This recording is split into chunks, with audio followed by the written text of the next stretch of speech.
Part 3, the swine flu. Let's move through this. Now, if the NWO and elite decide to go code green on a pandemic, this will be only one of the first major critical incidents you can anticipate to occur. They can cluster the other wildfires or leave this isolated, but this can get deadly. I don't think they want to take out several 100 million people right now, even though you have the Georgia Guidestones and you have the elite publishing they want to reduce the population from probably 6.5 billion down to 500 million. They won't do this in one time frame. It would take a lot of resources.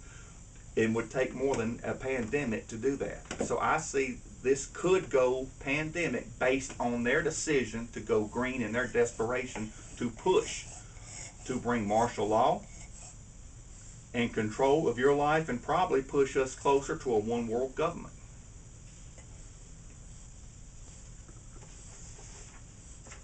Now, most weaponized pathogens that have a fast infection with kill rate are prone to high burnout rate as the casualties reach their optimum rate. The pathogen opportunity to infect decreases. It must have a host. Basically, I'll use Elbola Zaire as an example.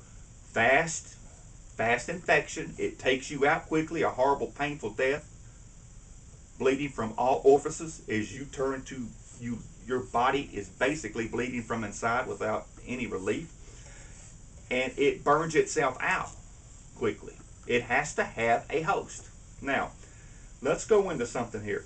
Let's go into something the DOD doesn't want you to know. They have a classified project that is off the books of a hybrid Ebola with a strain of 95% death rate of those infected die.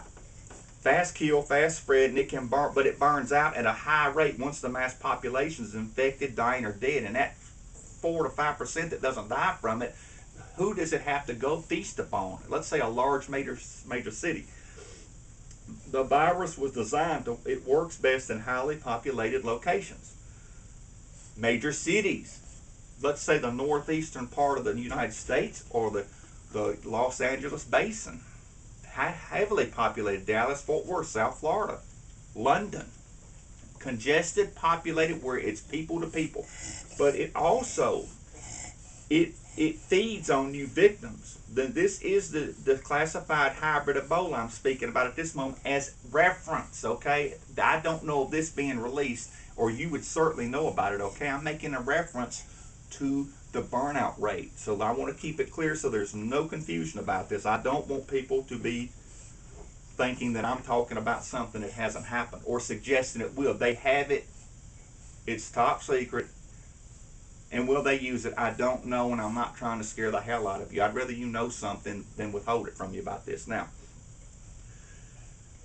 basically, the hybrid Ebola and Elbola Zaire is man-made. They want to blame it on primates, monkeys, apes, and chimps.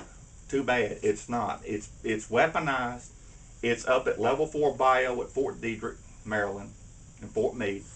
Highly secure, but things from Fort Detrick have a habit of walking off. Once they get caught, oh, well, it walked off. Well, I know better. I've seen the consequence of that. Ebola first appeared in the 1967 outbreak in Marburg, Germany, but it was tried. The excuse was it was a rabies orient. No, it was the infancy of Ebola. They were playing with it. Now, over the time since '67, you've had Elbola Zaire come out in parts of Africa. You've even had Ebola restin, what came out in the early 90s, which came from monkeys from the Philippines, but it was primate to primate. If it had been the more deadly Zaire Ebola, it would have spread a major catastrophe in Metro DC and probably gone up the eastern seaboard. Now, also, the feds possess a highly classified hybrid bubonic plague, but bubonic plague is bacterial. This is very deadly and dangerous. They have taken the medieval bubonic plague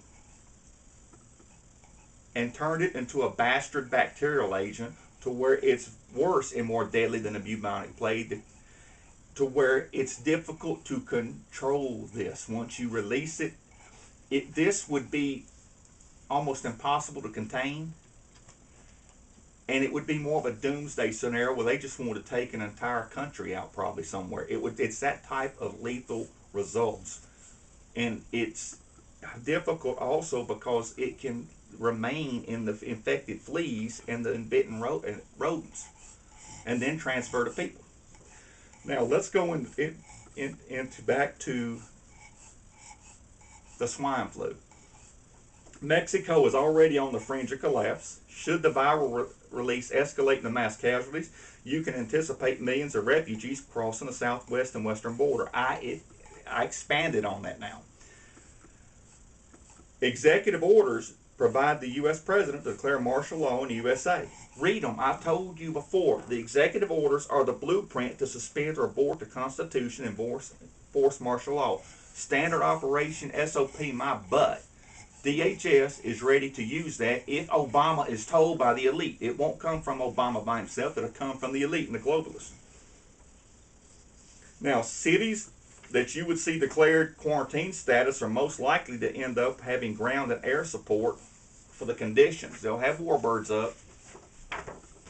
You won't come in and out more than likely. I could make videos on that, so I'm going to briefly shoot through this and get through with it. And I may come back later and make some on quarantines, but I believe you can find your own information right now about this. Now, my family is not taking the vaccine, period. The hell with them. There is no law that says you have to take the vaccines. I didn't take them from the feds because there is a law saying you do not have to take experimental vaccines. There are people in military and law enforcement that have. I won't. I don't want, and I will not cry victim. And it's not out of fear, it's out of knowledge. I've seen the studies. I had people that got and shared in D.C. some of their studies they didn't want you to see.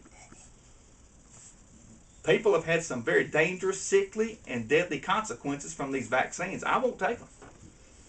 Now, we're not relocating from here. If we have to go into a lockdown, it'll be my decision for my family's best interest. And I'm not worried what people think of me at that point. Right now, we're not at that level. I'm telling you, if it progressed the pandemic and it was within a certain perimeter of infecting my family in my community, I'm going to take care of business here at that point. Right now, I don't foresee it happening unless it takes increments and escalations, which it possibly could. We're not there yet, so I'm remaining center on the truth as best I can, anchored to it. Now, we're only going to recognize the constitutional law on my property, which means I will have my Constitution with me, and I'm not going to debate or argue it. I'm not having my rights suspended over something that most likely was staged. Now, we're going to remain on the preparation of alert. I am not afraid of these viral releases. I've seen death in untold times. It's an imposter. Death in fear is an imposter. And Abby, if you don't quit that huffing, I'm going to give you something to be afraid about. Now, if we have to respond to the viral agents worsening, then we're going to just lock the house down, resulting in self-sustaining support system we designed. I'm prepared for this, and most of you are getting that way too.